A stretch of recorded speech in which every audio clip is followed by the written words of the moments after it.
Welcome back, y'all. We were playing TOUCHSTARVED. Previously, we ran into a, what is it called? Soulless, I think? And ended up getting our arm chopped off. But then we were saved by the good doctor, whose name I have already forgotten. And he sent us on our way to go find some presumably gang leader, which is where we're gonna head now. I also did get copyright claimed for 2 songs. The thing about that though, right, I was gonna turn this music down. Is it here? Ugh, but it's because like having absolutely nothing is so lame. So I'm gonna turn it down lower and see if maybe we can get away with it. We'll see. Alright. I find myself standing in a narrow and rather gloomy alley. I pull the new cloak up over my nose. Cloak? Up. Okay. Stepping over the contents of emptied chamber pots.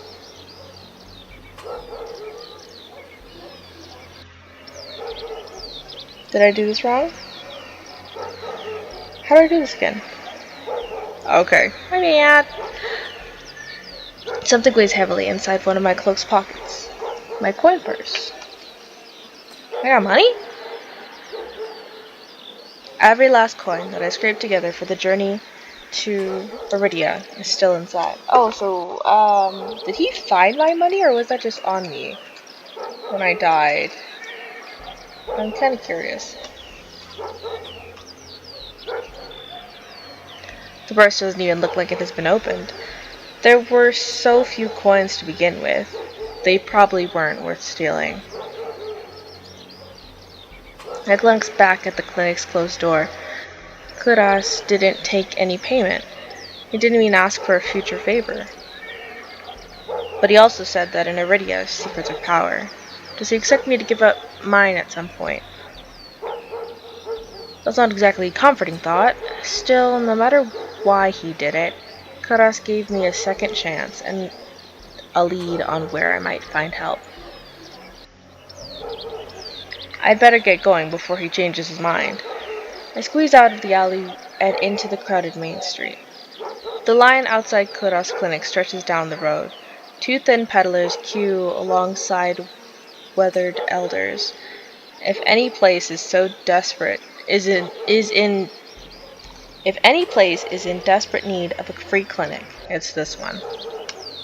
The cobblestones are treacherously rough under my feet, deep grooves worn between them by regular flooding and decades of hard use.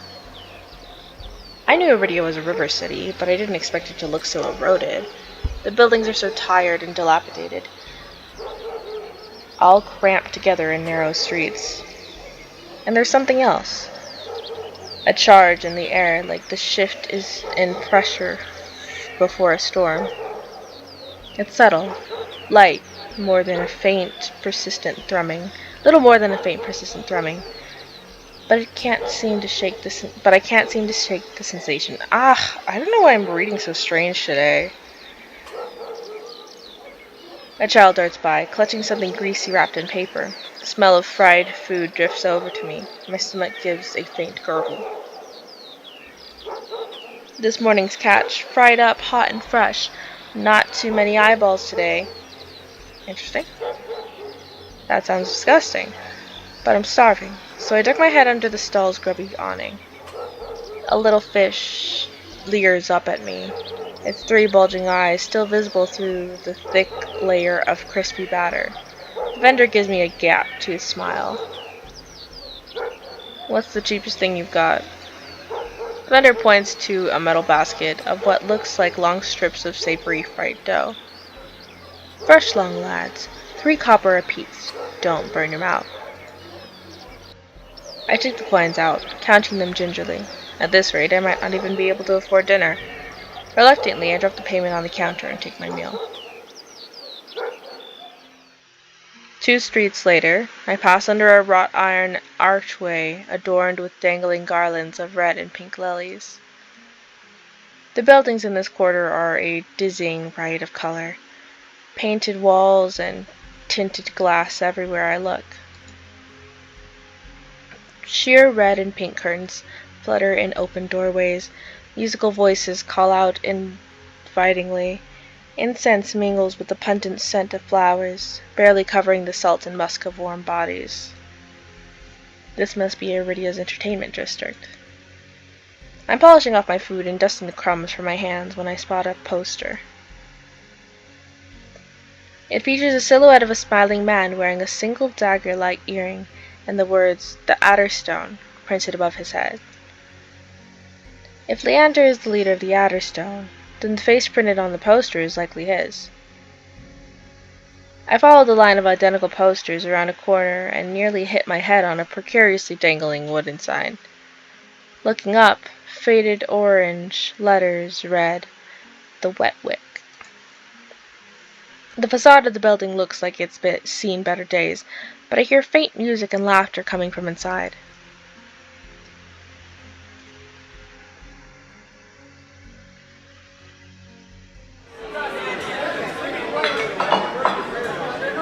It's not even midday yet, the wick is packed. A loose. I always misread this word. A loose connection of Iridian's crowd collection. A loose collection. Of Iridians crowd the bar, taking up the tables and gathering in the spaces between. They speak amongst each other in hushed voices, their faces drawn and grave. I can sense their apprehension even without hearing their words. A cursory glance doesn't turn up anyone with a dagger-shaped earring, and I'm considering searching the bar when a loud voice carries across the room. Now, I'm no prior or curator. I'm not much for paperwork or pencil pushing. And honestly, I don't even think those robes come in my size. I know you can hear my fan. I'm gonna try and kind of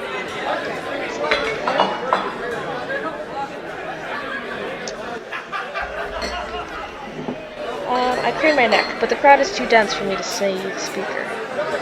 Gather around. I want to show you all something. There's no time to move out of the way. The audience surges towards the center of the room in a sudden torrent. I'm caught and swept along with them. Hey!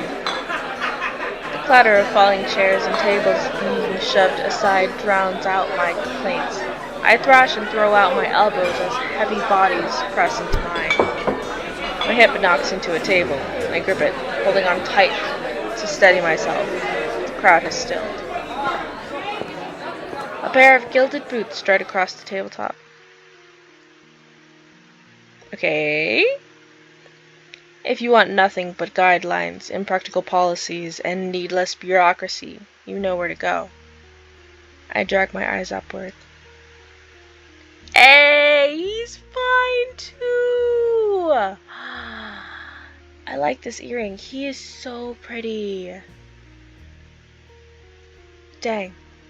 A man towers on the table in front of me, arms spread as he addresses his rapid?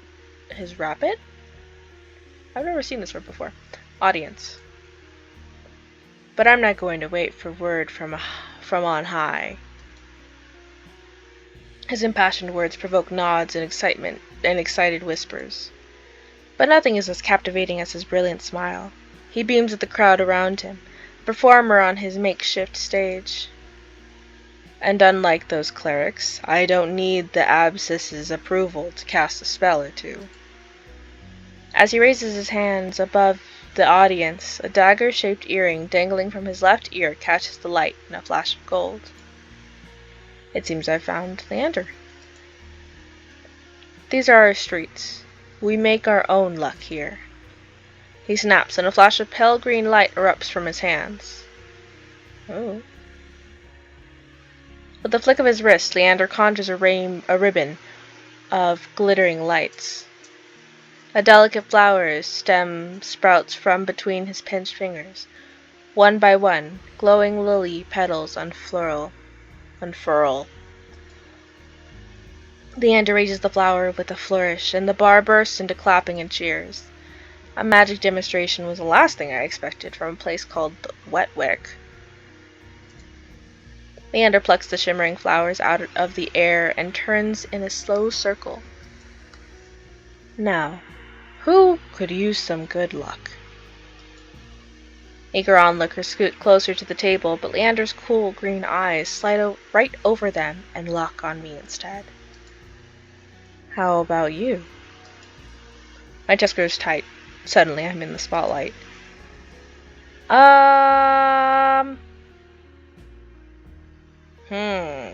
Take the flowers, refuse the flowers. Well, I kind of need to get his attention, right? I need to talk to him, actually. I guess I'll take the flowers.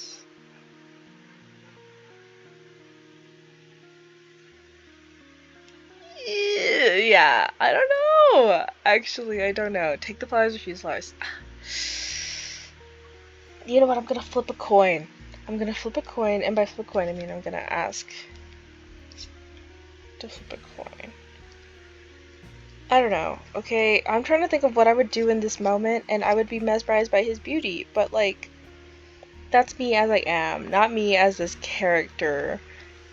Okay, flip a coin. Heads, I take the flowers. Tails, I don't take the flowers. I've actually been having trouble making decisions lately, so that's kind of funny. Heads, take the flowers. Okay, we're gonna take the flowers. I reach out and take the flowers from him, all too aware of my trembling fingers. There's no weight to them, only a faint warmth that radiates from the stems. As soon as the lilies leave Leander's hand, they dim and then fade away in a shower of opalescent light. To my surprise, Leander laughs under his breath.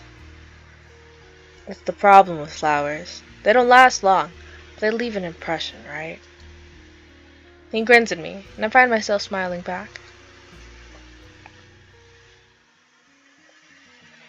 Leander steps off the table, dropping among the excited crowd with a clink.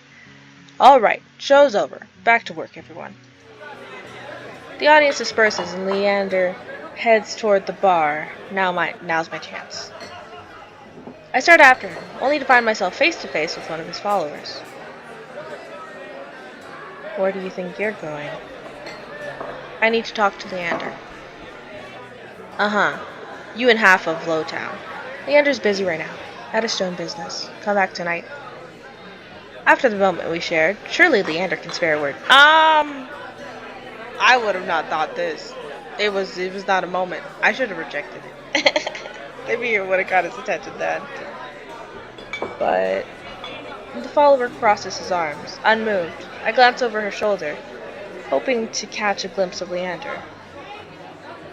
As though sensing my gaze, he looks up, and for a moment, our eyes lock. That was scary. Sorry, I wasn't ready for those eyes though. He looks so charming still, even like this, even though his eyes are darker. Then Leander turns away to murmur something to the group gathered around him. The follower moves to block my view. You hear me? I'm not looking for trouble. This Dr. Kudas said I should find Leander. She's interrupted by a hand resting on her shoulder. Kudas sent you? He said you could help me. Leander nods at the woman and she steps aside wordlessly. Follow me. He leads me to the crowded bar. There's so little room that his broad shoulder presses against mine. I tense, but he doesn't seem to mind at all. Sorry about that. The Edderstone watch out for one another, but they can be overprotective at times. Lesson learned. Leander flashes me a broad grin. You're new to Iridia, aren't you? He says it with a genuine air of curiosity. Do I stick out that much? No, but I'm certain I'd remember seeing a face as lovely as yours around Lowtown. My eyes drop to the polished countertop. I'm not used to flattery, and being this close makes eye contact difficult. As if on cue, the bartender approaches us. What'll it be? Surprise me, and add anything my friend wants to my tab.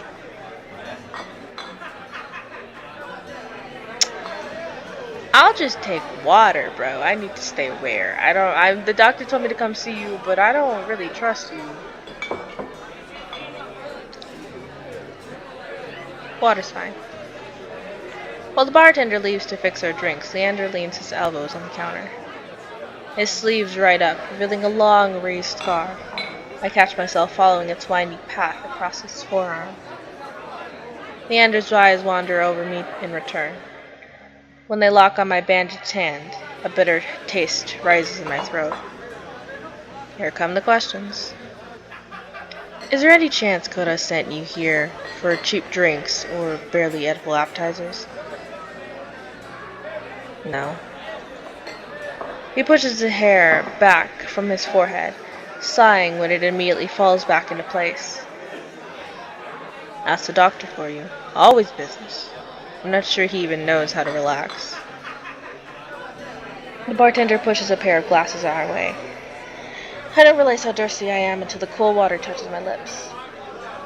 Beside me, Leander takes a deep swig from his glass. So, how can I help you? I need to get to the cenobium.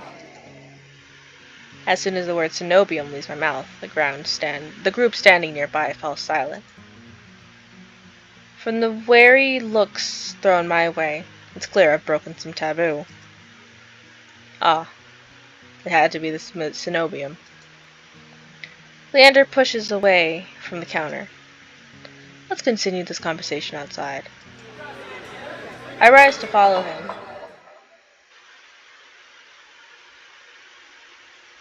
Leander leads me into an alleyway tucked behind the wet wick. Layers upon layers of frayed and faded Adderstone posters plaster the walls.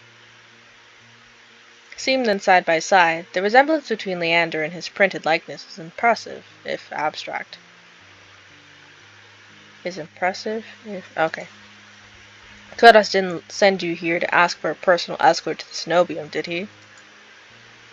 From his tone, he already knows the answer. No. He suggested that I reconsider. Yet here you are, asking about a guide anyway. He looks at me expectantly. I don't want to tell him about my curse. The less people know about my monstrous abilities, the better. Wait. Go back.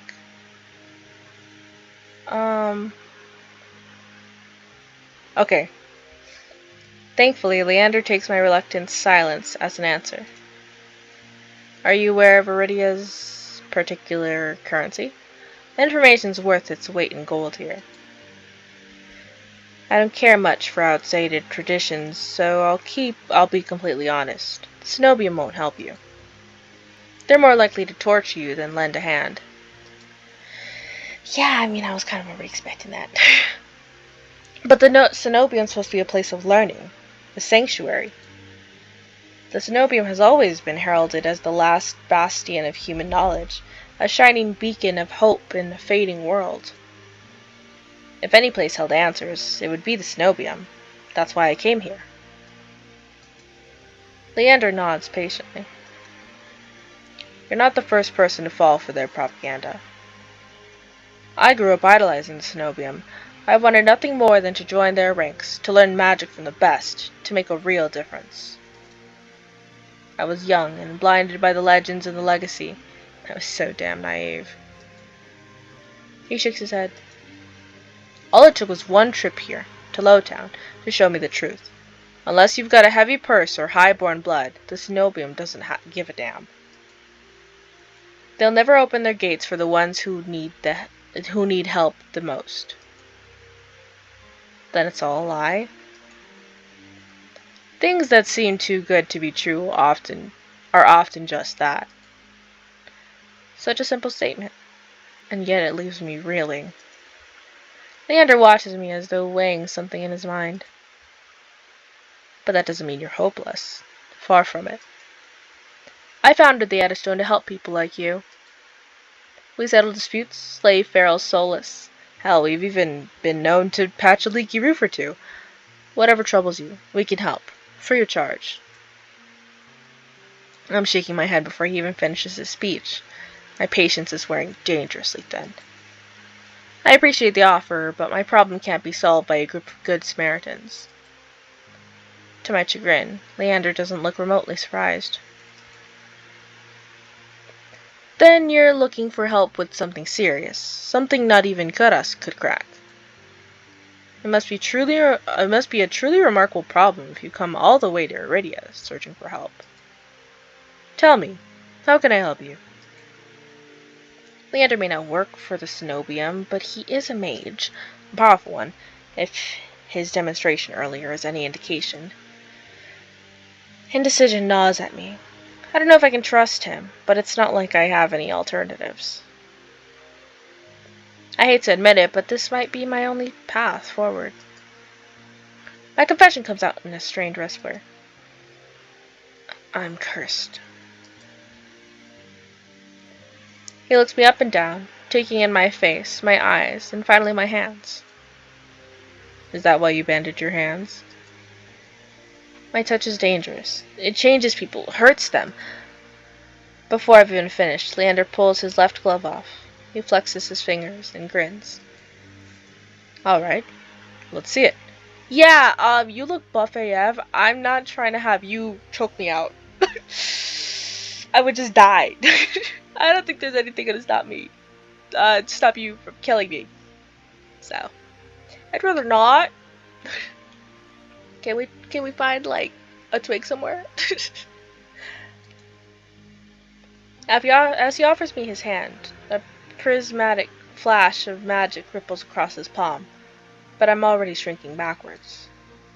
I can't. I don't care how confident Leander is. I won't allow myself to hurt him, to see his kind face unrecognizably warped. I don't want to hurt you. I'll be fine. Trust me. I've seen enough curses and hexes to last me 2 lifetimes, but I'm still standing. Do you really think Kuras would send you here if I couldn't handle it? Now that I'm thinking about it, Kuras definitely touched my arm, right? Because he had to reattach it. Or is it just her hands? Are we assuming that he didn't touch her hand? My hand? When grabbing it at any point? How should I know? I've only met him today. I'm twice as good as any Cenobian mage. If anyone can help you, it's me. You don't know what you're asking me. I'm asking you to trust me. I look from Leander's outstretched hand to his confident smile. Then I begin unwinding the bandages on my hand. If you lose control, don't say I didn't warn you. You can tie me up first if it makes you feel better. Look at his face, this artist. They're probably in the credits, right? His attempt at levity does little to comfort me. With each joint I expose, I grow increasingly certain that this is a terrible idea. But he's bothered by how my hand looks. But if he's bothered by how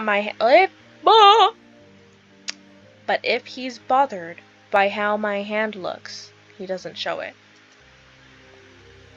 Alright. Deep breath. On my count. My fingers hover shakingly over Leander's palm. 3, 2, 1.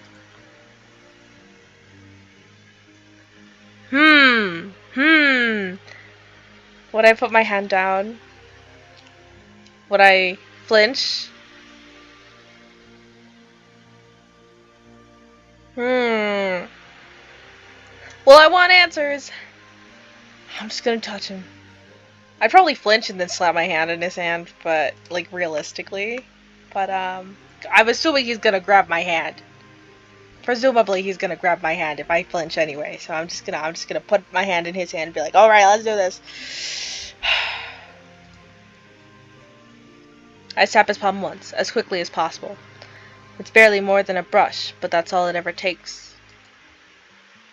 heart racing. My eyes dart to his face, but Leander only smiles gently. See? It can't be. When I reach for his palm again, Leander catches my wrist before I can pull back. I told you, there's really nothing to worry about. He trails off when my thumb grazes the soft skin of his inner wrist. I search Leander's face for traces of madness, but his eyes remain a clear, soft green. Neither of us speak as I trace the contours of his palm, lost in an awareness I wasn't anticipating. It's not as though I've never been touched before. My curse only extends to my hands, and desperation spurs creativity. But all that pales in comparison to this. I've never experienced such intimacy. My fingers, long depraved by years of bandaging, pick up every single detail. The grooves along his palm, the smooth shell of his nails, the bones in his wrist.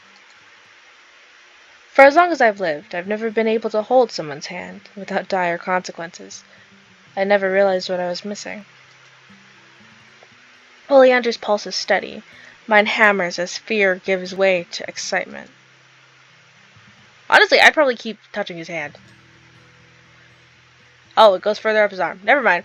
My hand glides over Leander's wrist and up his arm, where smooth skin abruptly gives way to a raised scar. It matches the one that runs from his collar to cheekbone. So this one. Dang, did he get all the way up there? Or maybe it's actually all the way down there. Yikes. Could it be the same wound? When I glance at Leander's face, his lips part as he considers his words. Am I the first person you've been able to touch like this? My hand goes still on his arm. So far. Then is it everything you wanted? When I nod, Leander turns my hand in his to inspect the gleaming fissures crisscrossing my knuckles. There's no revulsion in his face, no fear. He looks up at me and grins. It's not every day I meet someone as enticing as gold. Yeah, it's enticing. He winks and lets me go. I draw my hand back and take a steady breath. My head feels like it's stuffed with cotton. Habit alone guides me through the motions of rewrapping my hand, although my fingers tremble too much for the bandages to lie flat. I can't believe that worked. I've really forgotten my manners. May I ask your name? I'm Cass. Cass. This curse of yours is unlike anything I've ever seen before. I can tell you're careful, but it's best you keep this between us. Are you staying in Lowtown? I pause. Room and board was something I'd yet to consider. I don't know. Let's get you promptly settled then. I like him. The wick is noticeably quieter. Without their leader, most of Leander's followers have dispersed, or in a few cases, fallen asleep beside their drinks. Got any rooms left, or did my lot grab them all to sleep it off? The bartender, who I now realize doubles as an innkeeper, slides a key onto the counter. The usual room? Leander's laugh sounds slightly strained. No, not today. This is just for my friend, Cass. Right. Stay as long as you like. You two have fun. Have fun? Leander clears his throat, then holds the key out to me. I hesitate. My coin purse barely holds enough for a day's worth of meals, let alone a room. How much do I owe you? Nothing. My treat, since you said your secret. Food, drink, a warm bed, anything you need. Carefully, I take the key from him. It's small, but heavy in my palm. Sorry, I had to check my messages real quick. I never expected to have a warm bed in Iridia, let alone free meals. Thank you. Iridia is twice as dangerous as it is wondrous. Be careful out there. And if you need a reprieve from what haunts you, come find me. I nod, taking one last look at the gleaming bronze key before tucking it into the pocket of my cloak for safekeeping. Leander gives me a friendly wave before returning to the bar. Okay, T. It's already been 30 minutes. Should I keep going? I mean, I kind of want to keep going. It's already been 30 minutes? What the heck? Where did the time go? Let's just keep going. Dusk glitters in the spare rays of light illuminating the room. The furniture is tired and the walls cracked, with a large lumpy bed serves as the centerpiece. I can't remember the last time I slept in a bed, and I never imagined I'd sleep in one tonight. When I collapsed into the bed, springs let out shrill squeaks. Finally, I can allow myself to rest. My eyes fall shut before long. 31.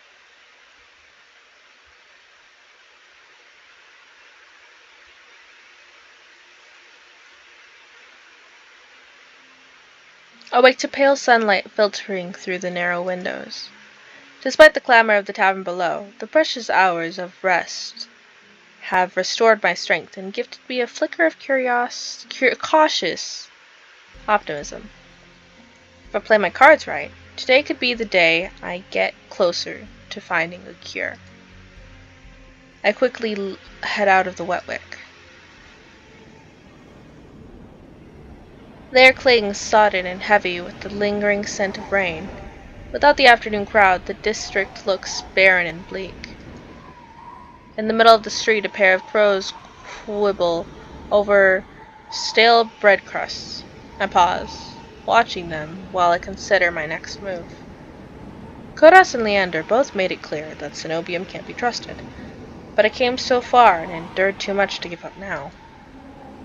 I need to see the Cenobium for myself, if only to satisfy my curiosity. Surely someone in the bar can point me in the right direction. I'm about to turn back when a shadow passes over me. A cloud, I think, until a puff of hot air tickles the back of my neck. Bro, what? Bro, what? Ah!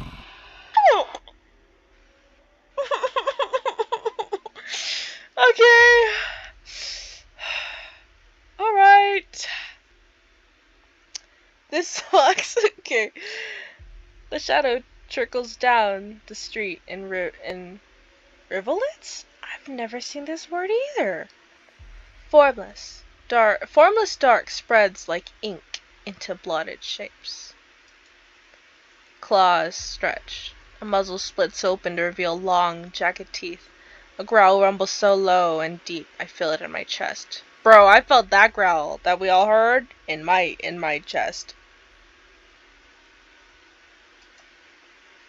I want to run, to scream, but I feel trapped, as though the slightest movement or breath will snap the jaws around me shut. No, I won't let it end like this. If I'm going to die, I want to look at what got me in the eye first. I steel myself, then turn. I would also do the same thing. Not gonna lie. Like, okay, I'ma see what died. I'ma see what killed me. Huh?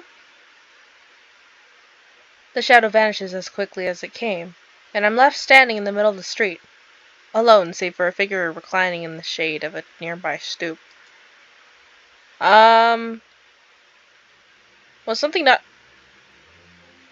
about to eat me though? A monster. That much is clear from a glance. One that could nearly be mistaken for human, were it not for the tufted ears and tail curled around his ankle. He's pretty too. Interesting. Did they breed this way? Are they born this How did the monsters... Did they shapeshift? I'm sure they'll say. Or the dusk pink eyes, with pupils that sharpen like needles when they fall on me. We lock gazes and the monster uncrosses his long legs. His hair gleams a shade of red that reminds me unsettlingly of blood when it curls around his collared throat. Jumpy, aren't you? His tone is so light and carefree that I glance over my shoulder to make sure he's speaking to me. When I look back, the stranger props his chin on his knuckles and regards me with an inscrutable grin. Did you see that shadow just now? It was massive, moved like a beast. Even as I speak, I'm aware of how ridiculous I must sound, but the stranger's smile doesn't falter. I'm gonna drink some water. Y'all better be drinking water. Have drank some water today. Oh my gosh.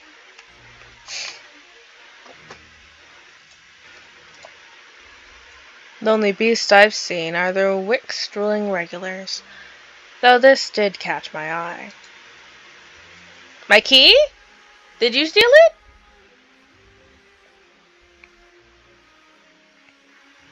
Well, obviously you probably stole it.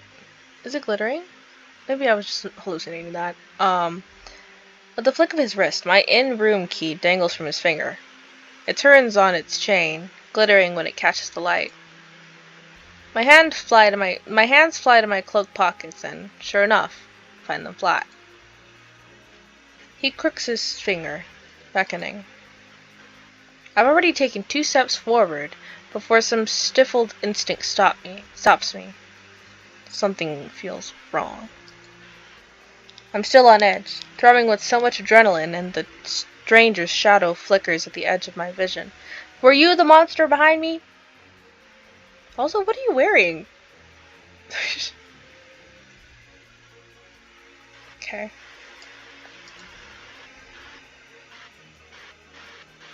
I always seem to attract the worst kind of attention, but I can't get rattled now.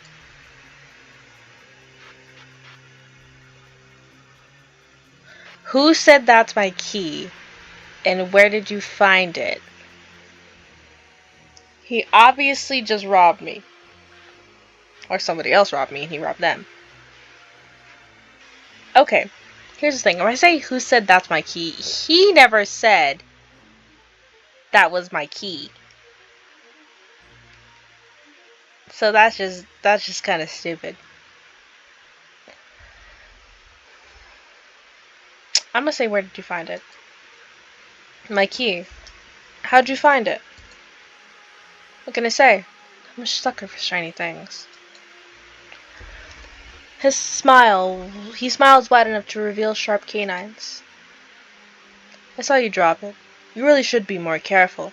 A city like this, somebody might take advantage.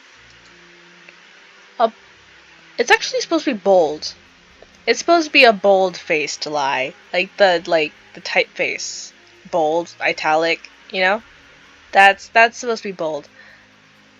That said without a hint of irony. I approached the monster. Unless that's a different dialect. But 94% sure that's supposed to be bold. I approached the monster, careful to keep an arm's length away. He doesn't look dangerous, but the most deadly ones never do. Oh! The stranger's chain softly clinks with the tilt of his head. His ears flick. Keeping your distance? I'd be stupid to trust you. You think I stole your dinky little ring? Your dinky little key? From all the way over here? He gives an exaggerated sigh. I'm good with my hands, but not that good. Do I really look like a common thief to you? He's got me there. The sheer fabric of his sleeves alone would be too expensive for most street thieves. Hell, his shoes look like they cost more than I spent traveling here. And then there's the shop behind him. No matter the city, parted pink curtains only ever mean one thing. I'm not looking to buy, and I doubt I could afford your services anyway. Luckily for you, I don't charge. The man runs the tip of his tongue over a fang, and for the first time since I stepped into that shadow, I feel something other than dread. My face grows hot. I didn't mean to assume. I'm flattered, really. Did you think you could pay me to pet my ears? Did you think you could pay to pet my ears? Huh? Did you think you could pay to pet my ears? I'm a little confused about that, but we move on. I just need my key back. Ask nicely, and I might even let you tuck my tail. Oh, he's funny. Just throw it here. So some spindly little street urchin can snatch it and run? He raises my key and tilts his head so he can watch dangle back and forth. He didn't have a key in his hand anymore, but... I suppose I could just claim your room for myself. Not that I'd be caught dead slumming in the wick with the rest of those slack-jawed imbeciles. You're obviously not from around here, so tell me, traveler, what misfortune brought you to this wretched place? His voice practically drips with derision. I've also never seen this word. I'm learning so much vocabulary. Well, after I look it up. I'm not telling you anything.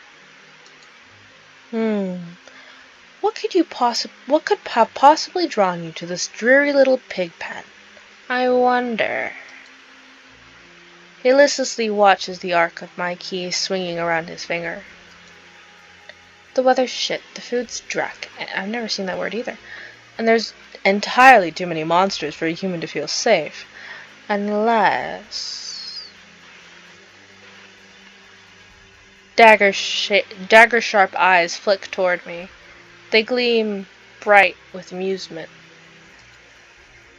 Unless you're just dying to consort with monsters. By now my embarrassment has worn away, leaving simmering impatience in its place.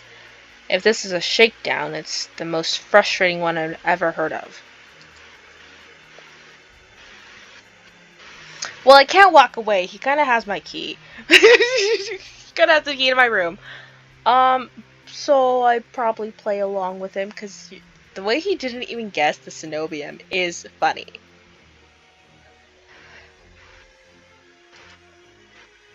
How'd you know that I spent all my money, starved, and nearly died in the swamp just so I could crawl into bed with the first thirsty monster I met? That earns me a burst of breathy laughter. He gazes at me under his dark lashes. Aren't you funny? Could you be any more obvious? I've been told subtlety isn't my strength. So, your place or mine? Bro, I wasn't being serious.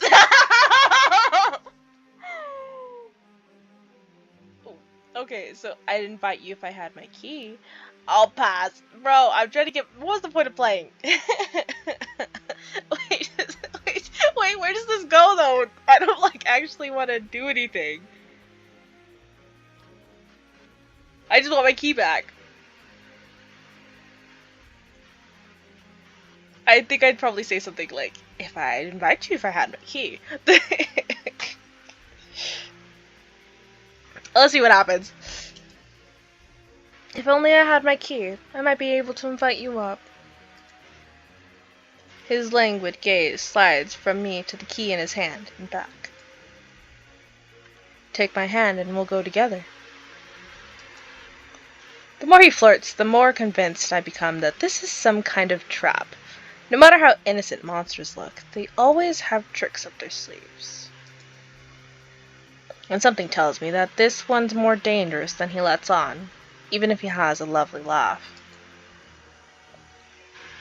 I don't know what you want or why you're messing with me, but I'm not coming any closer until I know you aren't going to attack me or bite. I won't bite hard unless you beg me.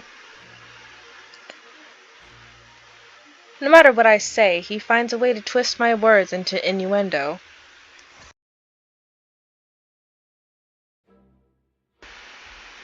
Oh, my mic turned off for a second. Even when I'm silent, he goes on as though we're having a conversation, not a standoff.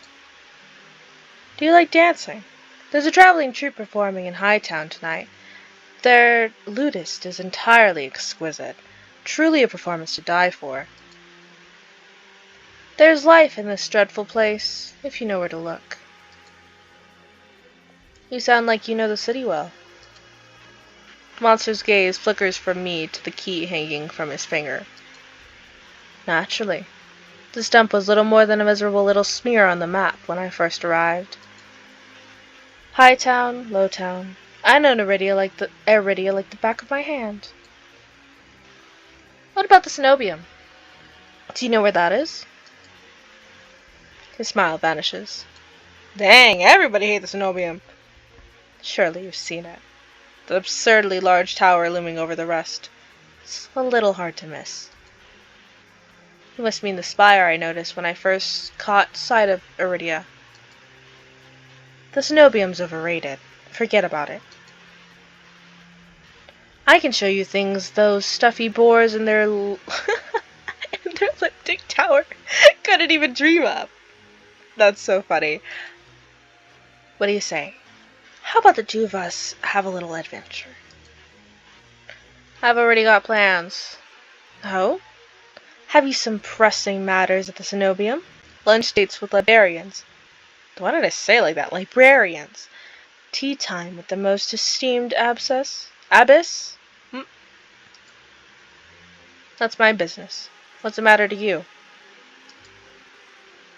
I square my shoulders, and the amusement bleeds out of him. Your loss.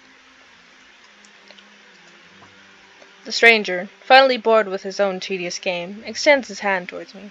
The key rests on his palm, neatly divided skin and leather. Neatly dividing skin and leather. Huh? The key rests in his palm, neatly dividing skin and leather. Is the key made of leather? I'm confused. The key is bronze, so that's metal. I don't understand this.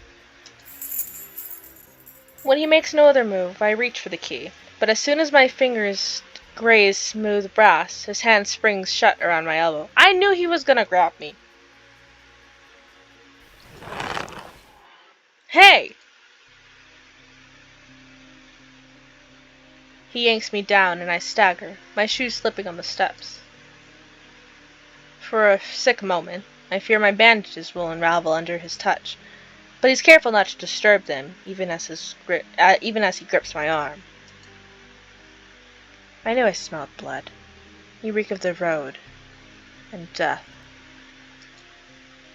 And that fucking doctor. His voice, once silken, lowers to a smoky growl. The shadows around him seethe and boil. And something else. He murmurs against my throat, nose grazing my jaw. His breath trails down my neck, sending a thrill of dread. A thrill? That is thrill. Huh. A thrill of dread through me. His wide, flat eyes gleam with naked hunger as he gazes at me. Let go! Just when I fear he'll bite, his grip loosens, and his eyes widen with awe. It seems I underestimated you. You're... What is this, Veer? Veer? Veer? We're gonna go with Veer. Veer! The stranger's eyes flatten as he releases me with a short breath. I yank my arm back, massaging my bandages. He twists around to see a woman duck out from the curtains behind him. Her pressed white uniform marks her as a cleric of the Cenobium. Oh! A Cenobium! I leave you for all of what? 10 minutes and you're making trouble again. Will you quit harassing the tourists? Stranger, Veer, I take it, rolls his eyes and flashes the cleric a withering smile. So suspicious. Can't you see this is a friend of mine? A natural liar. He grins at me and his tail swishes coyly. The woman purses her lips at me, clearly unconvinced. I open my mouth to correct him, but Veer cuts in. I was graciously offering my dear friend some free advice. Though his voice remains light and cheerful, his expression darkens. Danger is drawn to you like a moth to a flame. It will always find you, given time. The woman clucks her tongue as though she's heard this recital 102 times. Word to the wise, don't take free advice from lazy foxes lounging in the streets. This crook could sell water to a drowning man for the sheer enjoyment of it. Oh, fox! I was getting cat, but it's fox. Okay. She shrugs off a wilting look from Ver. Oh, please. Any friend of yours knows it's true. Now hold still. Ver rises gracefully at her approach. He pushes his hair aside so it drapes over one shoulder, exposing the long line of his neck. And suddenly, it dawns on me that the jingling I heard earlier wasn't coming from his harness, but a heavy iron chain wound around a hitching post and a padlock to the back of his collar. Oh, he was chained. That's why he didn't come any closer. I see. The woman produces a crowded key ring from her pocket. She rifles through a dozen identical keys before selecting one and slotting it into the lock. Come on, unless your friend's tagging along on your merry little soulless hunt. They're hunting for solace inside the city? Words momentarily fail me. The cleric regards me with a polite, if tight, smile before marching down the stairs. Veer lingers. He stretches his arms over his head with a yawn, and I try not to stare at the way his stomach flattens when he arcs his back. Your little secret's safe with me. Try not to get yourself killed, Veer hops off the stoop and bounds after the woman. His tail sways merrily, as though he hadn't just lied and threatened me. Did you try that thing I mentioned? The Loventian knot. That the one where you take 3 fingers and... Actually, don't tell me. Knowing you, it's probably disgusting. Bear's airy laughter echoes down the street. It's only after he and the cleric have vanished from sight that I realize I'm still missing something. He took my key! Ugh! Okay. Wait! Reflexively, I shove my hands in my pockets and find it. The room key. Bro slipped it into my pocket. Okay. I raise it to the light. Sure enough, it's my key. But the realization is hardly comforting. I don't know what game Veer's here. Whoa, I totally misread that. I don't know what Veer's game was, or what he wanted from me. All I know for certain is that the Cenobium saw fit to leash him. A fate I could share, if that's what his vague warning meant. I let my eyes drift skyward, past the lanterns gently swaying in the breeze, to the Cenobium faintly visible through the haze.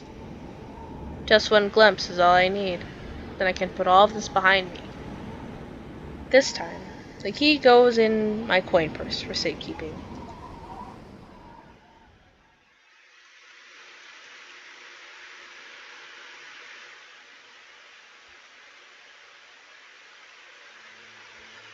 It's easy enough to follow the winding streets, climbing uphill toward the distant tower. Hours later, legs aching, sweat beating on my forehead, I finally find what I'm searching for. The cenobium of the luminous void. It stands at the highest point of Iridia, surrounded by cold white walls. Well-dressed people stroll down the walkways, ignoring the massive tower in their midst. I'm the only one standing before the gates. I crane my neck up until the top of the cenobium spire disappears into the clouds overhead. My stomach gives an uneasy lurch. Though far grander than the humble shrine of my youth, the cenobium is entirely reminiscent of a gilded birdcage. Knocking seems like a terrible idea, but I don't see any other way of making my presence known. I'm halfway up the steps when something moves in my peripheral vision. A shadowy figure crouches beneath one of the white walls. They reach out and tug on a vine, as if testing its strength. Are you trying to break in? Oi! You there! The shadow vanishes as quickly as I spotted it, and a gaunt-faced man in a crisp charcoal uniform marches up the steps toward me. Ugh, another tourist. Don't, no, my bad. Get out of here once you're done gawking.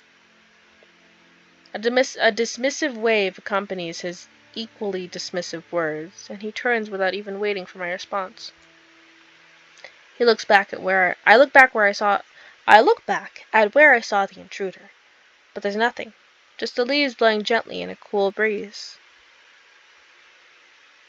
I step away from the gates, hopelessness washing over me.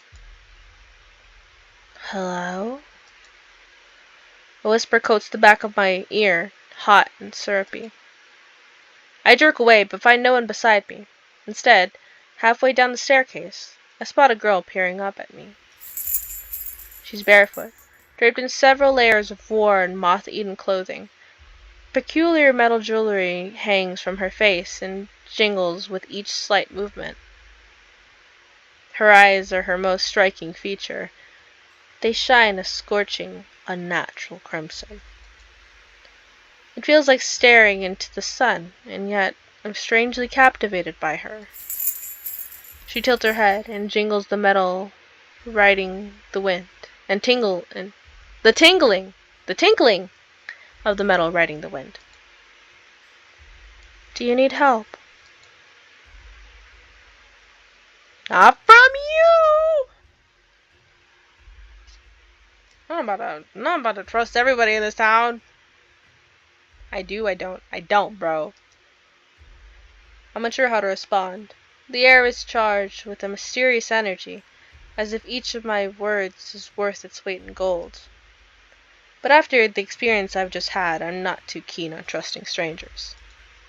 No, I don't. The giggle she makes is a chiming, fluttering sound. Don't worry, I won't hurt you.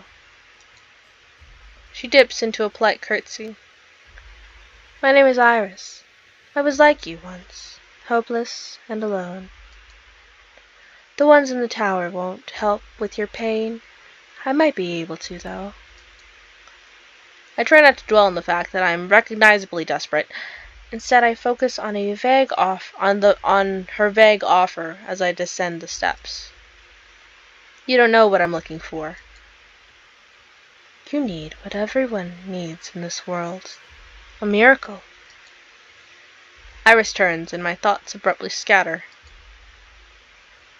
Pitted skin snakes down her shoulders, blooming from a gaping hole in the back of her neck. A shuddering breath escapes me. The fuck? Whatever disease she had consumed her from the inside out.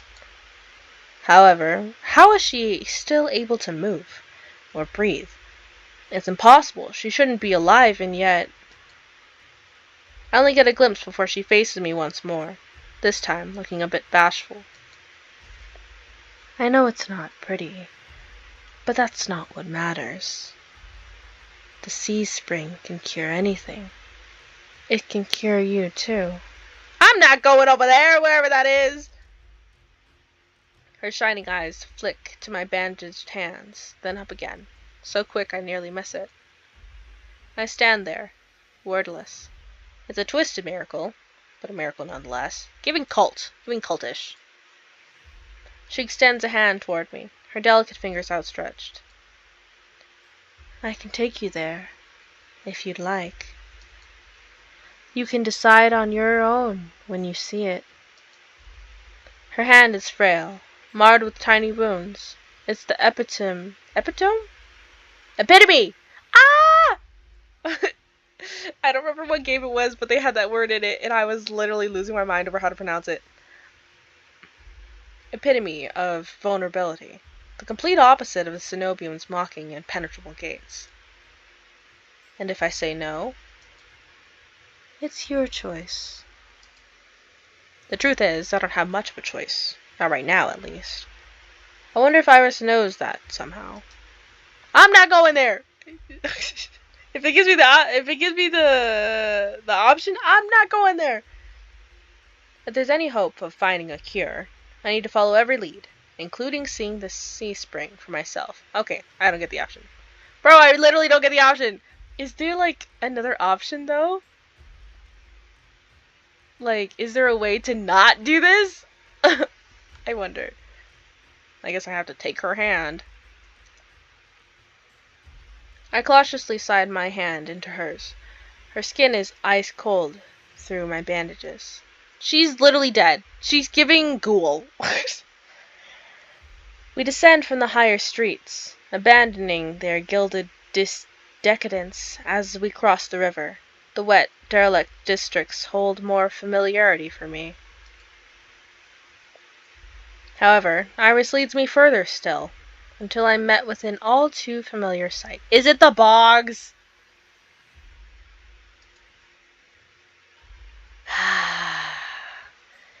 I just got here and you're taking me out already? My gut lurches when I face the open horizon. The sea spring is straight ahead. Iridia's outskirts are hardly recognizable in daylight, but venturing beyond city walls is a gamble I wasn't prepared to take so soon. I shake my head and pull away from Iris. I'm not leaving the city.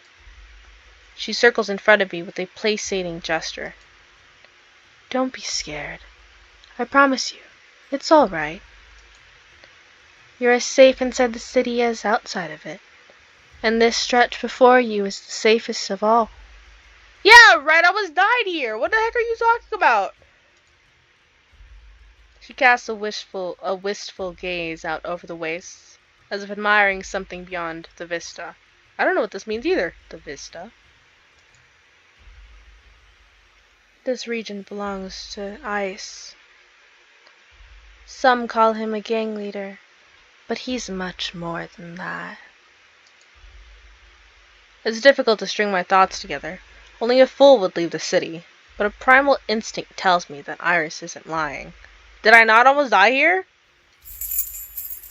She twirls around with another curtsy, jewelry twinkling playfully in the sunlight. Her doe eyes soften with a smile. As I said, it's your choice. Thank you for coming this far. I hope we meet again, Cass. I'm 99% sure I did not tell her my name. I blink, and she's gone. Confusion grips me as I look around, searching for any trace of her. But I'm completely alone, with only the vast nothingness of the waste for company. Did I just imagine everything? No, that whole encounter was real. Again, that primal instinct insists on it, just like it insisted on Iris's honesty. The sea spring is straight ahead. If it managed to cure Iris, I need to see what it can do for me. This girl just vanished. Okay, I guess you're desperate. I get it. You're a little too desperate for me. I venture forth, nerves and determination roiling together in my chest. My heart pounds with each step I take from civilization. It doesn't take me long to realize it's not the only heartbeat I hear. Like a flitting gnat in the back of my head, I'm certain there's another pulse thrumming through the earth underfoot. It's a sandworm! No, just kidding. I felt this presence before when I first set foot in Iridia. It's like a living dread coursing through the city. Only this time, it's drawing me closer. For For what seems like an eternity, I force each foot forward. One step, then another, until a realization hits me. I never told Iris my name. I notice that immediately.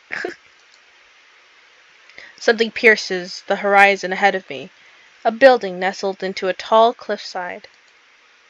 It appears so startlingly out of place that it might as well be a hallucination. Dripping with extravagance and adorned in honeyed mahogany, it's an ornate jewel of architecture. Dark silhouettes skirt in on both sides. Trees, I think, until I'm close enough to realize that what I mistook for branches were spikes and jutting tendrils. Soulless, several of them, watching me in the distance like statues. Flashes of last night chase me. The gushes of blood and screams of death, the smell of burning flesh and sour bile. I can't go through that again. I won't. Exploding into a messy sprint, I push my legs as fast as they'll take me toward the decorated building. The next thing I know, I'm dashing up wooden stairs and crashing through towering double doors. My lungs burn from exertion. I gasp for breath, desperate to be safe. But when I orient myself with my surroundings... Is this a temple? It's more hellscape than sanctuary. Blood flows all around me, overwhelming my vision with a lurid, unholy red. Instinctively, my hand leaps to my mouth, but the rotten stench of blood never comes. Instead, a smoky scent hangs in the air, sharp and spiced. I swallow thickly, convincing myself that it's not as gruesome as it appears. This has to be the sea spring, the place that grants miracles. Tall pillars flank me, blanketed with written notes. Seating pillows scatter the floor. A rustic kettle sits nearby. Someone must live here, despite how eerily empty it is. Am I gonna call out or am I gonna stay silent? I would stay silent. I need to, figure out what's happening as much as possible. I would not be the, hello, is anybody here? No. I approach the paper-covered pillars. Maybe something here can tell me more. I reach for the topmost, the closest one, the bottommost. If I reached high, I don't think I'd reach for the topmost, because then I'd have to lift my arm higher, which exposes my side too much. The closest one, more likely I would reach for the closest one. The bottommost, I'd probably have to stoop or, we're gonna say the closest one. I reach for a note in front of me. It reads, Dear Mother, don't cry for me. I'm sorry I didn't say goodbye, but we'll meet again in another life. I love you very much. Is this where people go to kill themselves? Like a sacrifice deal? P.S. If you ever see me, never speak to me again. It is a sacrifice deal. Interesting. I don't understand why these notes are here, but that's interesting. It's written in perfect cursive. I've never seen such beautiful handwriting. Before I can ponder it further, a sharp... my mic turned off again. A sharp chill runs down my spine.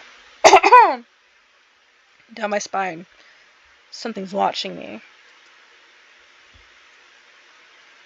I quickly set the note back, my eyes darting around the wooden deck, but it's still empty. Finally, I look toward the sea spring. That stillness hides something deeper, something wrong, and familiar. Hey. I spin around and come face to face with the pack of Solace. With the pack of Solace? Who's talking to me then? Oh, I still want to know. I'm pretty sure that's just a regular, like, tiger, not tiger, it's probably a tiger roar. But in headphones, like, right in my ears, like, it gives me chills. They chitter and growl, tendrils and spikes flaring threateningly, all different sizes and the specimens and species, but sharing one identical trait, glowing crimson eyes. Girlie, I wouldn't have taken your hand if I had the option to not take your hand. I try to back away, but my heel teeters over the T-spring. I'm cornered. Watch your step. It's deeper than it looks. That voice again. At the sound of it, the soulless freeze, their snarls quieting. Who's this? I search for the voice's source, and I find it above me, lounging in the rafters.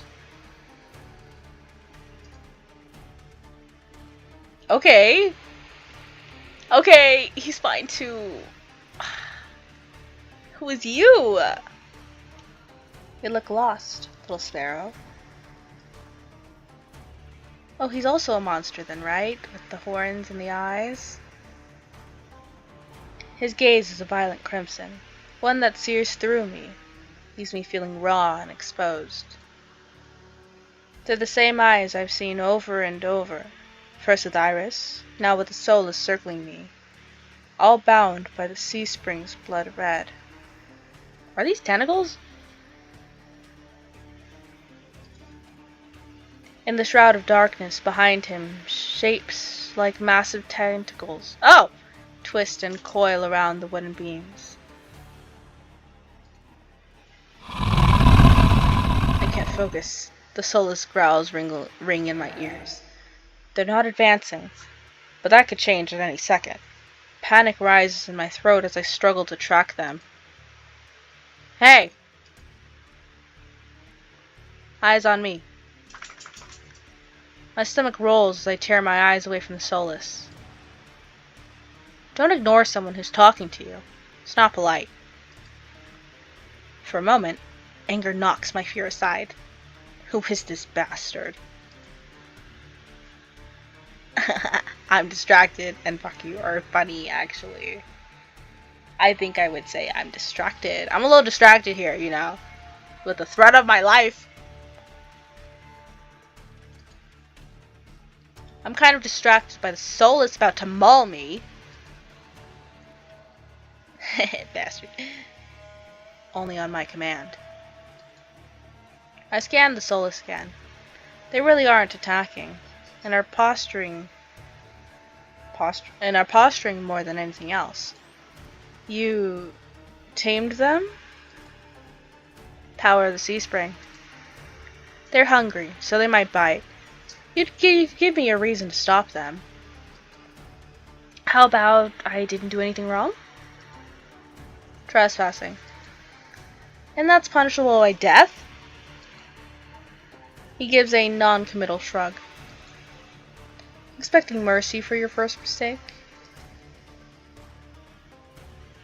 My voice stops in my throat. This bastard's terse coolness is both infuriating and terrifying. I rack my brain for a way to diffuse the situation. I need help. Tell me what you want.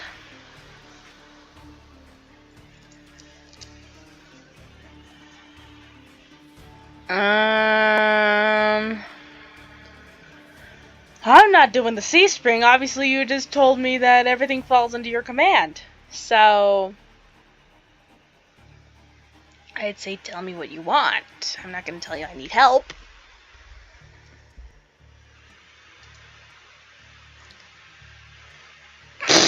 I didn't know she was going to be that aggressive with it. Tell me what you want. I'm not in the mood for guessing games. Your hands. Alarm jolts through me. I had my hands under my cloak. Show me. Why? Won't ask twice. With a sharp inhale, I reluctantly hold out my bandaged hands. Are you getting off on this? Unwrap them. Heat rushes to my face and fire to my tongue. I should give him a piece of my mind, but I'm not when his soulless are one command away from ripping me to shreds.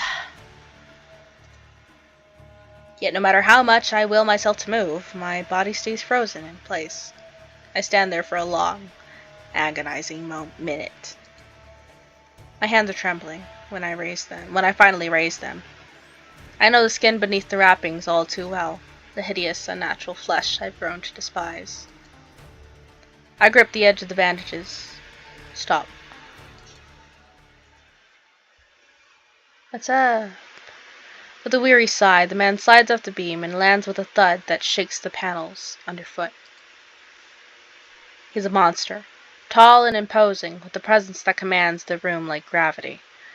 Lantern light sculpts his face in sharp, unforgiving lines. This is pretty. What is this? Is this horn? Is this earrings? This is pretty. I like the way this curves.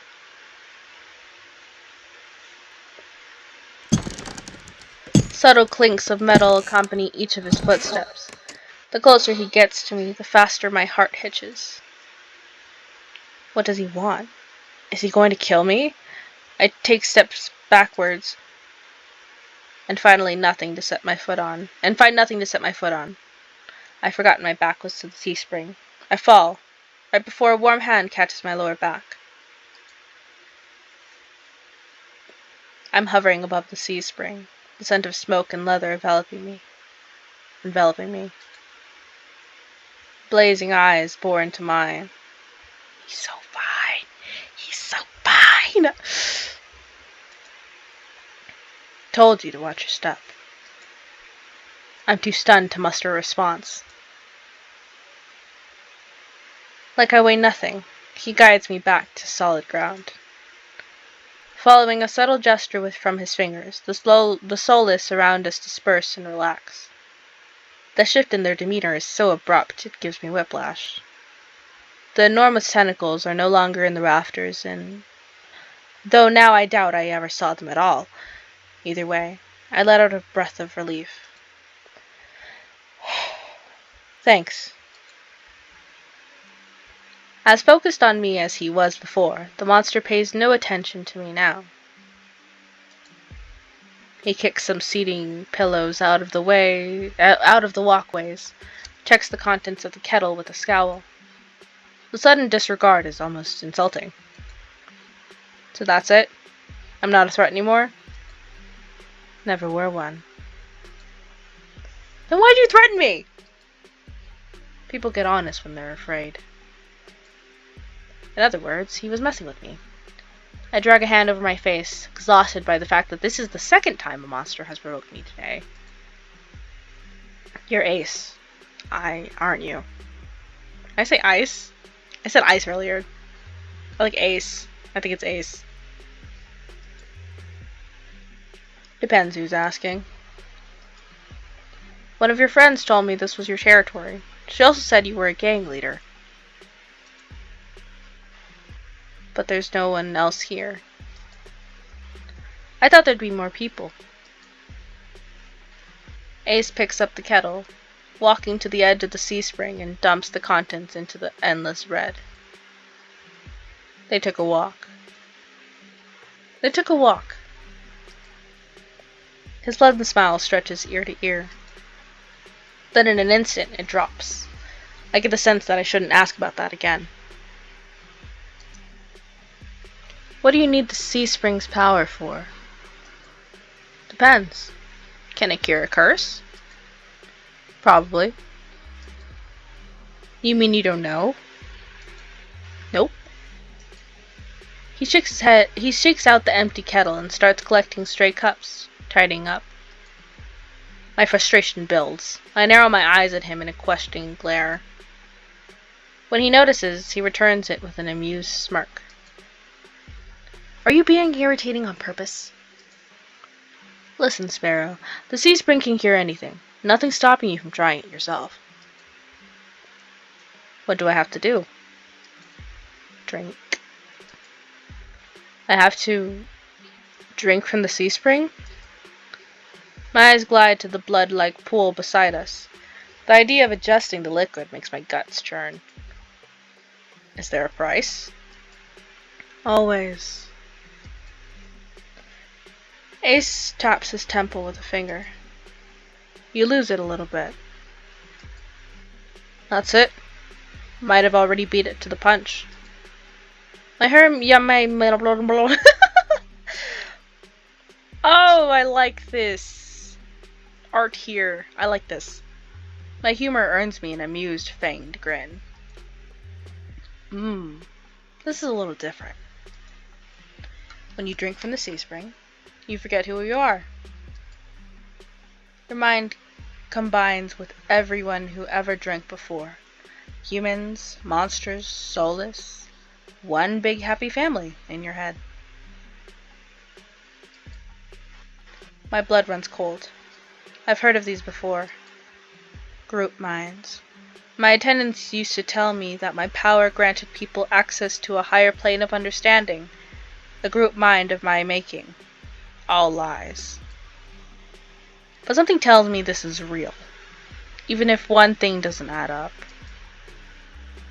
Your eyes are red too, but you obviously haven't forgotten who you are. Before I can finish my sentence, Ace strides past me towards the entrance. Time's up. Let's finish this later. Wait, already? You barely told me anything. Came on a bad day. I've got somewhere to be. There are still so many questions burning on the tip of my tongue. My frustration spills out before I can ask any of them. I was told to come here for help, but instead I get threatened and kicked out? You're joking, right? Watch your tone. I'm nice, but you don't want to ruin the host's mood. My skin prickles. The feeling of being watched washes over me again. My eyes dart back over to the sea spring. A lone ripple dances on the quiet surface. I take Ace's advice and clamp my mouth shut. Ace approaches a nearby soulless, a lanky dog-like one with 6 legs and a crown of tendrils. Several sets of red eyes adorn its sides. Its forked tongue wags rapidly when Ace squats beside it. He runs his fingers through the tendrils, scratching its chin and pats its head. A gentle smile plays across Ace's lips. The affection he holds for the soulless is painfully clear. I dip my eyes away, my stomach fluttering at the tender sight. It's getting dark out, so this pretty girl will guide you back. Following a short whistle from Ace's lips, it trots over to the entrance obediently, tail swaying. I watch the soulless warily. Pretty is not the word I would use to describe it, and the idea of it protecting me sounds absurd. If I decide to drink, how do I find you? Find someone with eyes like mine. They'll point you in the right direction. But think it over. Once you drink, you can't go back. I'm not drinking that. It's not worth it. It's a lot to process, but I give a small nod. At least I know I have another option for a cure, as disturbing as it may be. I follow the soulless at a measured distance and watch it nudge the giant doors open with ease. When I'm about to cross the threshold, I sneak one last glance behind me. My heart skips when I meet Ace's eyes. I'm about to snap my head away, but he flashes me an easy smile. Till next time, Sparrow. I'll buy you a drink after scaring you. For scaring you. My bad. I don't trust myself to do anything but respond with another curt nod. I'm gonna reposition myself. My body's all stiff. Ugh. Outside, more crimson-eyed soulless scuttle about. It's hard to believe it's the same threatening pack from before. They chase each other in circles, roll around at the bog's mud. They pay no attention to me as the dog-like one escorts me away. It's an uneventful trip. Sometimes the soulless looks over its shoulder at me to make sure I'm still following.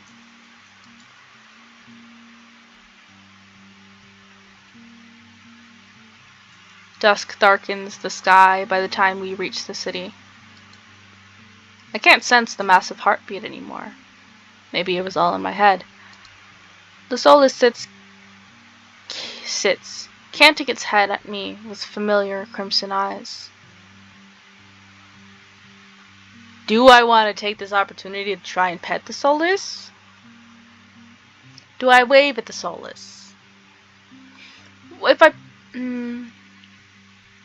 If it's cute, I might pet it. I think I'll try to pet it. As nervous as I am, I carefully glide my fingers through the soulless's tendrils and scratch beneath its chin, just like Ace had. It pushes into my palm in response, rumbling with a sound akin to a purr. The vibrations are soothing, almost therapeutic. When it's satisfied, the soulless spins away and scampers back in the direction we came, vanishing into the darkness. I've just arrived in Iridia, and I've already encountered so many things I thought were impossible, tamed soulless being one of them. My head spins. Maybe I should call it a day.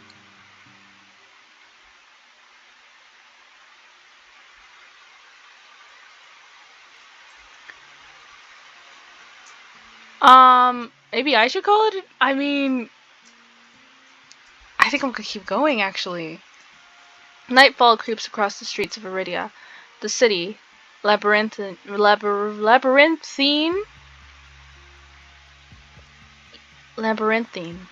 even in daytime.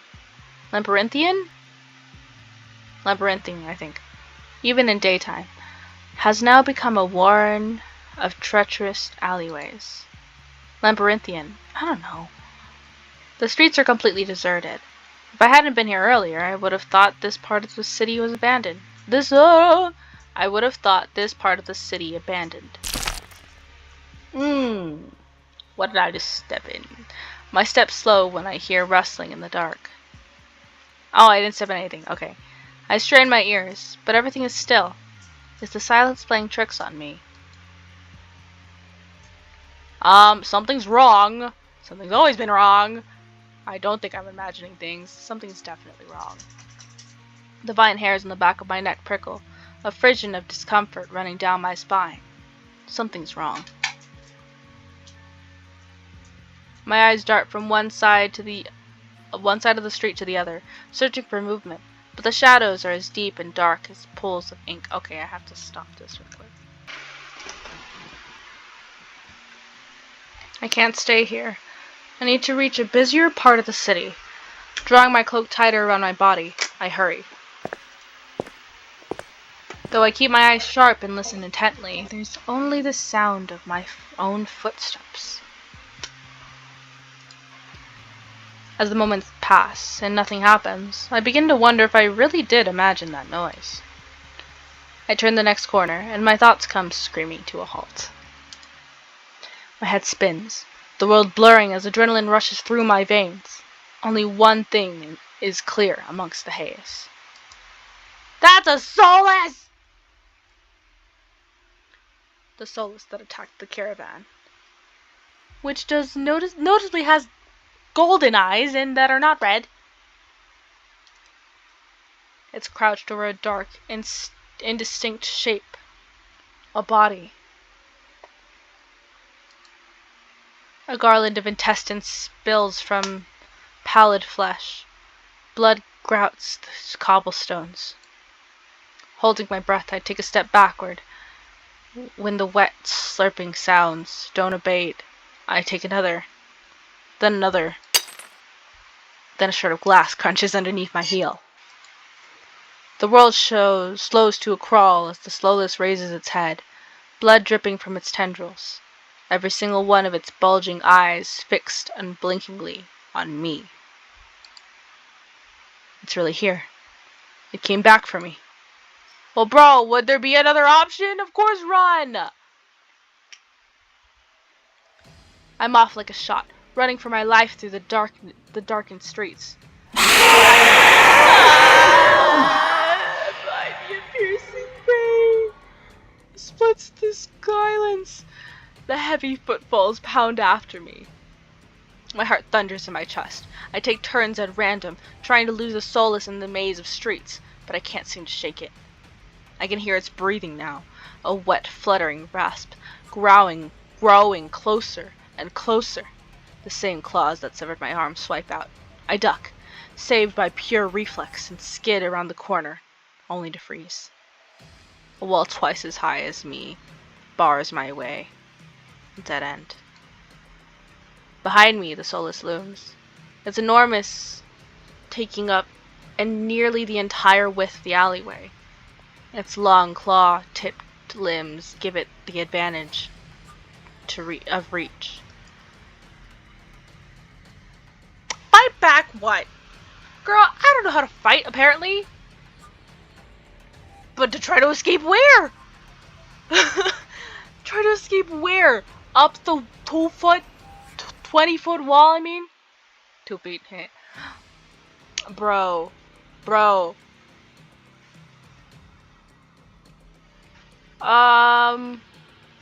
I clearly can't fight. But I'm assuming if it's giving me the option to fight. Well, I'm not gonna just let it kill me either. Try to escape how? I guess we're scrapping. Fight back. I may be cornered, but I'm not just gonna lie down and accept my fate. Despite the trembling of my fingers, I unwind my bandages. Oh! She said we're gonna throw hands. I just need to touch it. If I can touch it with my uncovered hands, I can pacify it. I don't know, the other guy freaked out and tried to kill me immediately, but I also don't really know how this power works, so.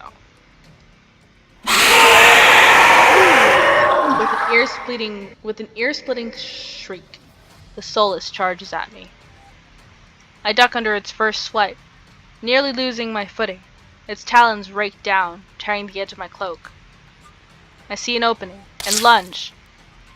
The solace talons open my arm from shoulder to wrist. Yikes!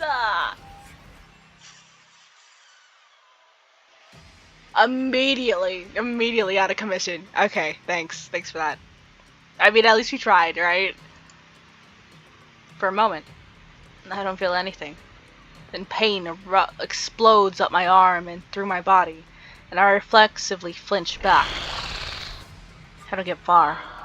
The solace's tail whips out, catching me at the ankles and sending me sprawling to the ground.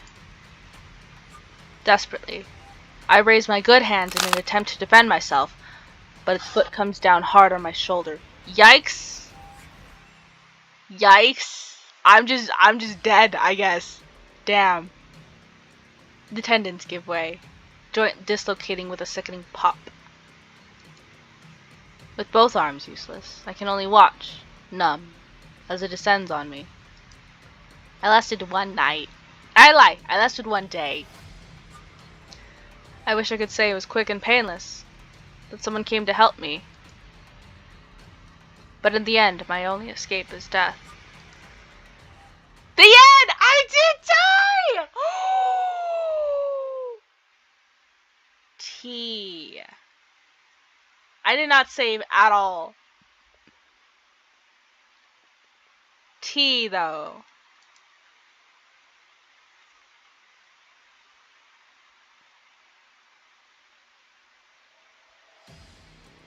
Oh! It tipped me back. Okay. So, the option is to run. I mean, I was curious about fighting. Oh, it doesn't even let you try it again. I mean, I guess it makes sense. Try to escape.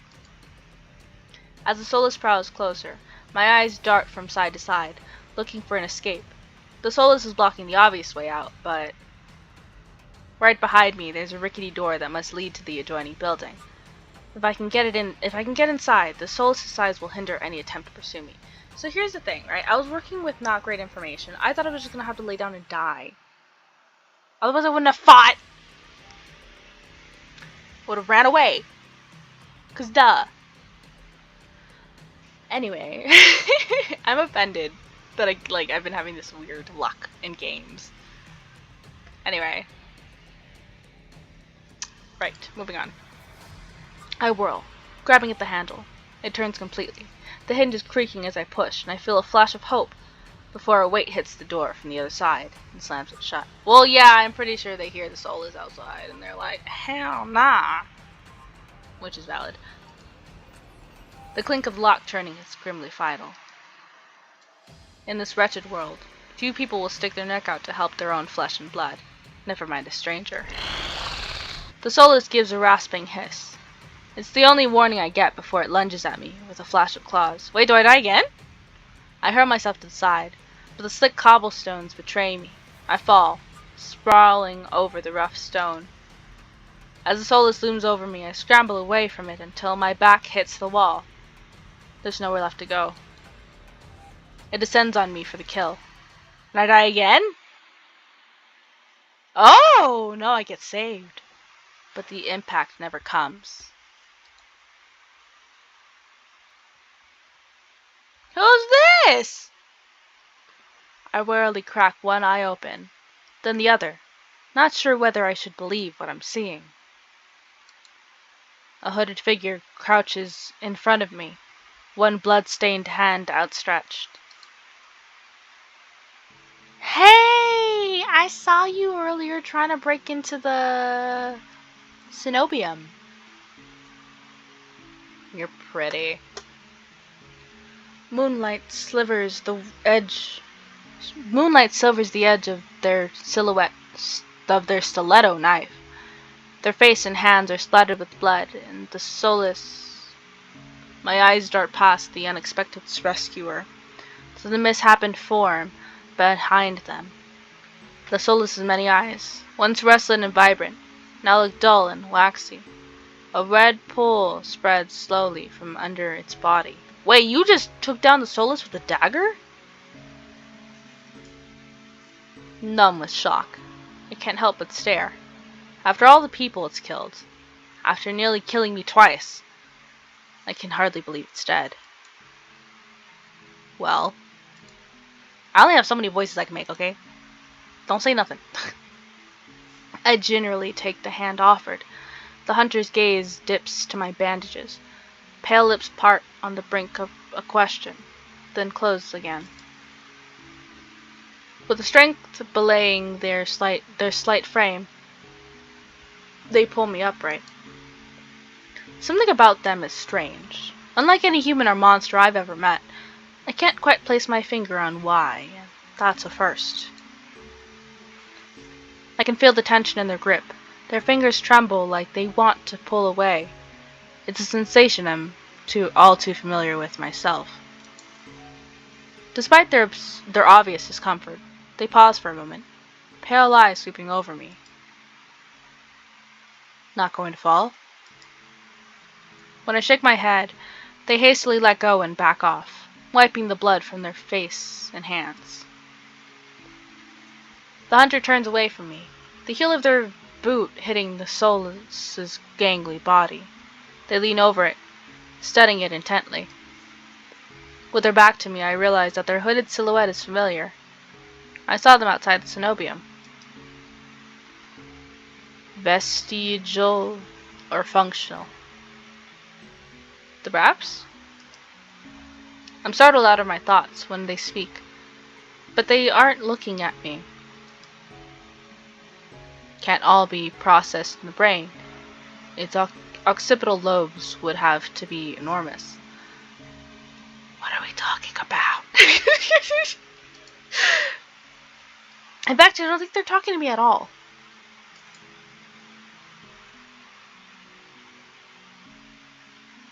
What? I know what occipital means. Oh. Are they studying the soulless? I would just stay quiet. I lingered to listen, curious despite myself. They moved to the soulless's other side, still engrossed in their study of its many eyes. Sensory lag wouldn't be a problem, but how does it composite all the neurological input? I wonder. Maybe they caught sight of me in their peripheral vision, or maybe they heard me shift slightly. The hunter jolts upright, wide eyes landing on me. And you're still here? What do you want? I'm not mentioning that I saw you at the Cenobium because that was a little embarrassing. The whole ordeal, a little bit. But I would like to thank them. So I wanted to thank you. They stare at me. Though their lips part, they seem to struggle to figure out what to say. Not used to hearing that? That hint of uncertainty almost vanishes under their scowl. Almost. You shouldn't need my help to begin with. What are you thinking, traveling alone at night? I'm thinking this is my first day in town. I'm thinking, I have no friends. I'm thinking,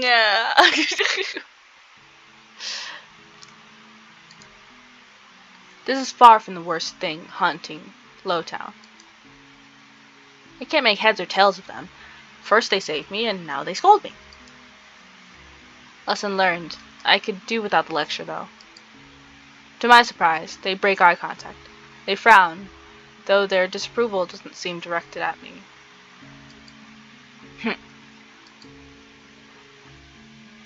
If you're not going to run off screaming, you might as well wait until I'm done.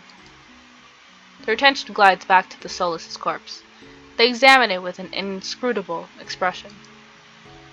I clear my throat to fill the silence. I'm Cass. Min? Is that Min? Min.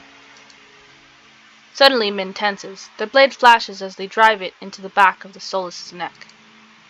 The Solus splashes once, letting out a rattling hiss as the air leaves its lungs. Min leans on the blade, driving it deeper and deeper until there's a sickening crunch and the creature goes limp. My heart thuds in my chest. I must have been clinging to life by a thread. Min straightens up, withdrawing the blade in a single smooth motion. Better to put wretched things like this out of their misery. You're from the Cenobium. You're from the Cenobium. Look at the way you're talking. They calmly clean the blood from their knife. I swallow, my eyes still glued to the cooling corpse.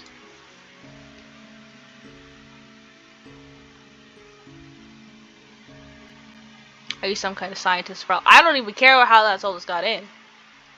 Clearly we in the slums. Maybe not the slums, but we're in the poorer part of the city, obviously.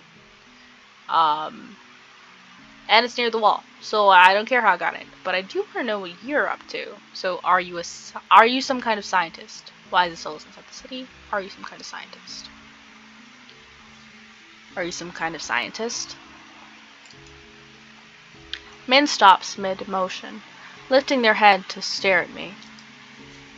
You knew exactly where to strike. Have you studied anatomy or medicine? Not quite. Why is a Solus inside the city? See, I was gonna ask anyway. Min looks at me, eyes searching, before realization dawns. You're new here. There's no walls around the city. Solus can come and go as they please, until someone is contracted to stop them. The Cenobians' patrols don't bother to protect Lowtown. Not anymore. Let me guess, you're not a fan of Cenobium? Oh, so you're not with the Cenobium. I wouldn't go that far. Either way, it looks like I owe you. Min's brows abruptly furrow, and they sheath their knife, motioning for me to follow. It's not safe here. The vultures can smell death. I'm not quite sure what they mean, but I don't want to stay lost in this city.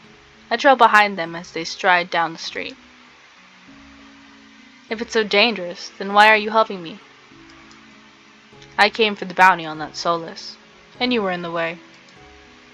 Not killing you isn't the same as helping you. Don't count on being so lucky again, or you'll be dead by sunrise. Bro, I am not counting on being lucky. I already died. Their answer is stingingly harsh.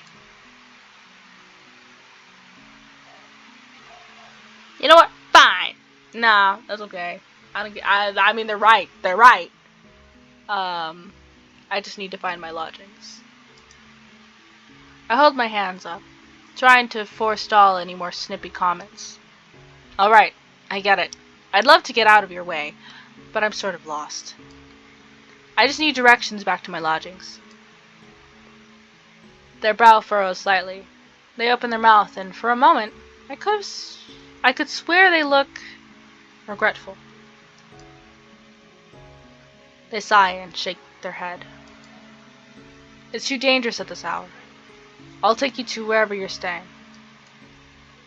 I wasn't expecting to get directions, given their attitude, when they realize I'm staring.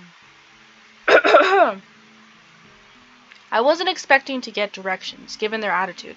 When they realize I'm staring, they look away with a huff. It'll be faster, that's all. I have a room at the Wetwick. At the name, Min's face falls. That gaudy cesspit. Not a fan? It's full of drunks and idiots. What do you think? True, it doesn't seem like their kind of place. Well, that's where I'm staying. Are you taking back your offer? Min exhales sharply and shakes their head. This way. Min's route is completely different from my slow, early morning meandering. Their steps are swift and sure, even though all the streets blur together in the dark. You know the city pretty well. I grew up here. I think that's the first thing they've told me voluntarily since we met. Was it always like this? Min's gaze wanders, dragging along the dingy buildings. I struggled to decipher their expression. Regret? No. Iridia was never perfect, but it used to be a place worth living in. I can't make heads or tails of Min's answer. Iridia is the last bastion of humanity in this wasteland. Where else is worth living? The Wetwick's not much further now. In no time at all, the shadowy alleyways of Lowtown give way to brightly lit avenues and crowds of lively people.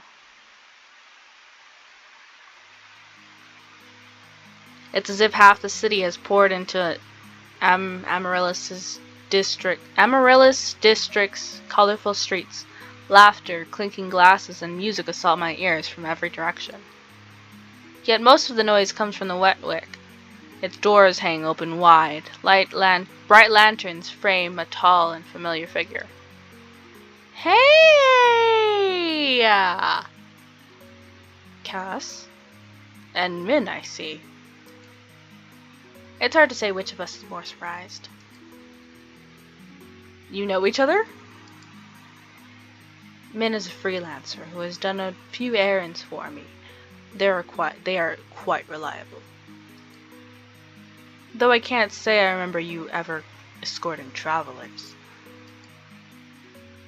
Cass nearly walked into the jaws of a Solus. I thought bringing her here would be less trouble. Ah, if you're staying here, I take it Leander was able to help you. As it happens, I was also headed in that direction. Shall we? Ugh, fine. He still owes me for yesterday's work. Min drags their feet, reluctantly trailing me into the tavern. And that's where we're gonna end it. Because my computer might explode. But this has been very fun. Obviously, I'll see you in the next video. How do I get out of here?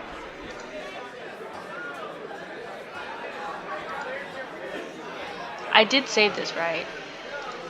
Yeah, okay. So, thank you for watching. This looks even more, this flashing looks even more I was hoping it would come back. Even more interesting having met the characters we met now. like, that's obviously who we think it is. Who is that, actually? Who's this? Wait, hold on. In this corner here. I don't know. But let's take a look at the CG gallery, which is, I'm assuming, these little pictures we've collected so far. Which is this hot man here.